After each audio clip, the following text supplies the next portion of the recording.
Samantha रुत प्रभु की love life किसी फिल्मी स्टोरी से कम नहीं रही। सिद्धार्थ के साथ तगड़ा रोमांस, फिर नागा चैतन्य से चौंकाने वाला तलाक। फैंस तो हमेशा कयास ही लगाते रह गए। अब नया मसाला ये है कि उनका नाम फिल्म मेकर राज निदिमोरू से जुड़ रहा है। सीन क्या है, चलिए जानते हैं पूरी कहानी।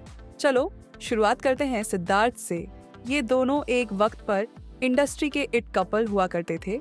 सब उनकी जबरदस्त केमिस्ट्री पर फिदा थे, खासकर जबरदस्त सा में। लेकिन जैसे हर अच्छी चीज का अंत होता है, वैसे ही उनका रिश्ता भी खत्म हो गया।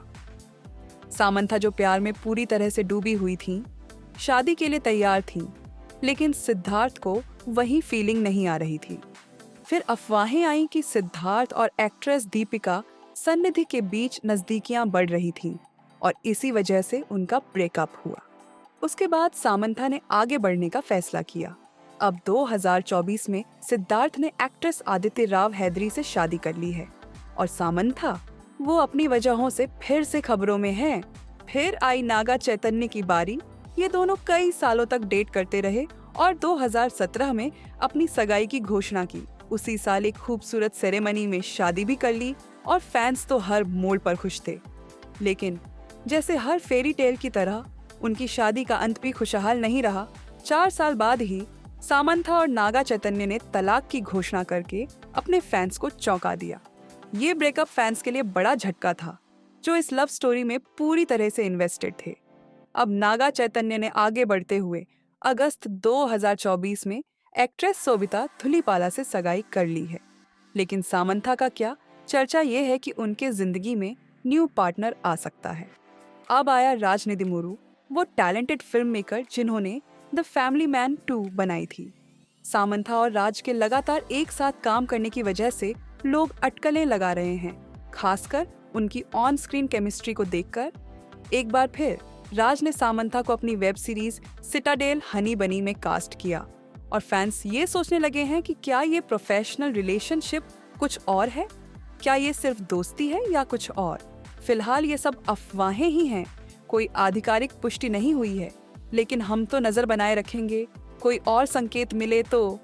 सामंथा रुत प्रभु ने हमें रोमांस, ब्रेकअप्स और गॉसिप्स का पूरा तूफान दिखाया है, चाहे वो खुशहाल सिंगल हो या फिर राज के साथ सीक्रेटली डेट कर रही हो।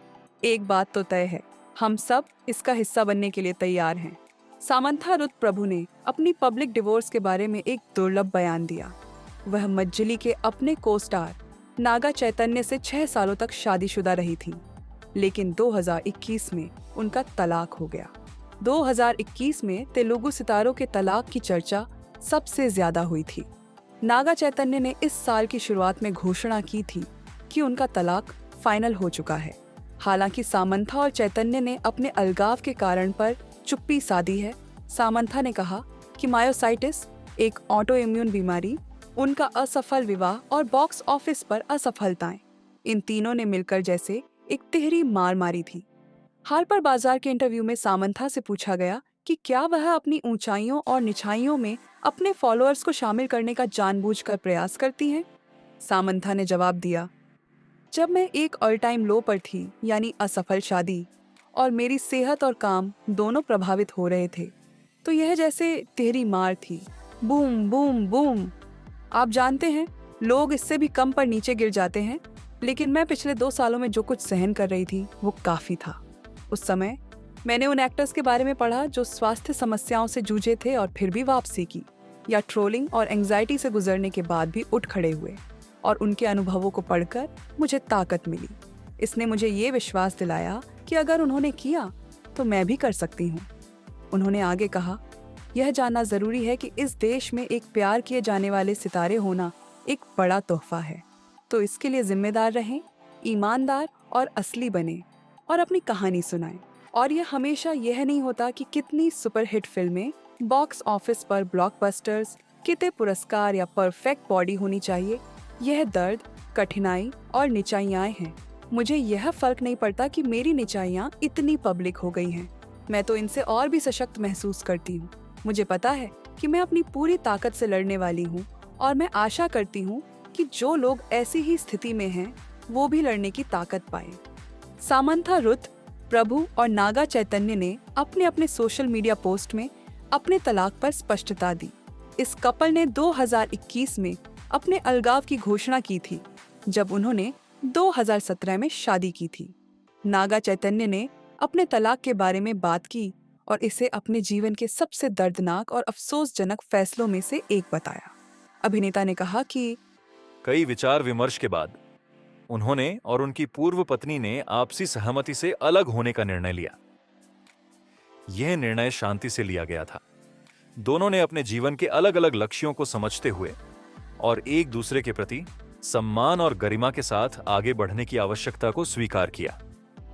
उन्होंने कहा कि एक परिपक्व वयस्क के रूप में उन्होंने अपनी शादी को गरिमा के साथ समाप्त करने का निर्णय लिया। तलाक का निर्णय निस्संदेह जीवन का सबसे दर्दनाक और दुर्भाग्यपूर्ण निर्णय होता है। बहुत सोच विचार करने के बाद मैंने और मेरी पूर्व पत्नी ने आपसी सहमति से अलग होने का निर्णय लिया। यह एक शांति से लिया गया निर्णय था, क्योंकि हमारे जीवन के लक्ष्य अलग थे और हमें सम्मान और गरिमा के साथ दो परिपक्व वयस्कों के रूप में आगे बढ़ने की आवश्यकता थी। हालांकि इस मामले पर अब तक कई बेबुनियाद और पूरी तरह से बेहूदी अफवाहें फैलाई गई हैं। मैंने अपने पहले पति और परिवार के प्रति गहरे सम्मान के कारण अब तक चुप्पी साधी रखी थी। आज मंत्री कोंडा सुरेखा जी द्वारा किया गया दावा न केवल झूठा है, बल्कि यह पूरी तरह से बेहुदा और अस्वीकार्य है। महिलाओं को समर्थन और सम्मान मिलना चाहिए। सेलिब्रिटीज के निजी जीवन के फैसलों का फायदा उठाना और मीडिया की सुर्खियां बटोरने के लिए उनका शोषण करना शर्मनाक है। 2023 में बॉलीवुड बबल के साथ एक इंटरव्यू में सोभिता धुलीपाला से पूछा गया था कि कौन से साउथ इंडियन एक्टर ने बॉलीवुड में अपनी छाप छोड़ी है। इसी विषय पर बात करते हुए सोभिता से सैमंथा रुथ प्रभु के बारे में भी पूछा गया। सोभिता ने कहा कि सैमंथा का सफर बेहद कूल है। सोभिता ने आगे कहा कि अगर कोई सैमंथा की फिल्मोग्राफी और जिस तरह से वह किसी प्रोजेक्ट को हेडलाइन करती है उस पर गौर करेगा तो उसे यह बेहद कूल लगेगा। सोभिता के शब्दों में वहीं अपनी फिल्म कस्टडी के प्रमोशन के दौरान नागा चैतन्य ने सैमंथा रुथ प्रभु से औपचारिक रूप से तलाक होने का खुलासा किया। अभिनेता ने यह भी कहा कि सैमंथा एक बहुत प्यारी इंसान है और वह जितनी खुशी की हकदार हैं, उतनी खुशियां उन्हें मिलनी चाहिए। इस बारे में और बात करते हुए चैतन्य ने कहा कि जब मीडिया ने कुछ अटकलें लगाईं, तब उनके और सैमंथा के बीच चीजें अजीब हो गईं। चैतन्य ने कहा कि वह पल था जब उन्हें बुरा लगा। उन्होंने यह भी कहा कि एक तीसरे पक्ष को उनके अतीत से जोड़कर हेडलाइंस बनाने की कोशिश की गई। चैतन्य ने कहा कि यह बहुत ही अपमानजनक है, क्योंकि वह तीसरा पक्ष जो उनके अतीत से अनावश्यक रूप से जुड़ा है, उसका कोई दोष नहीं था और यह सबसे खराब बात है।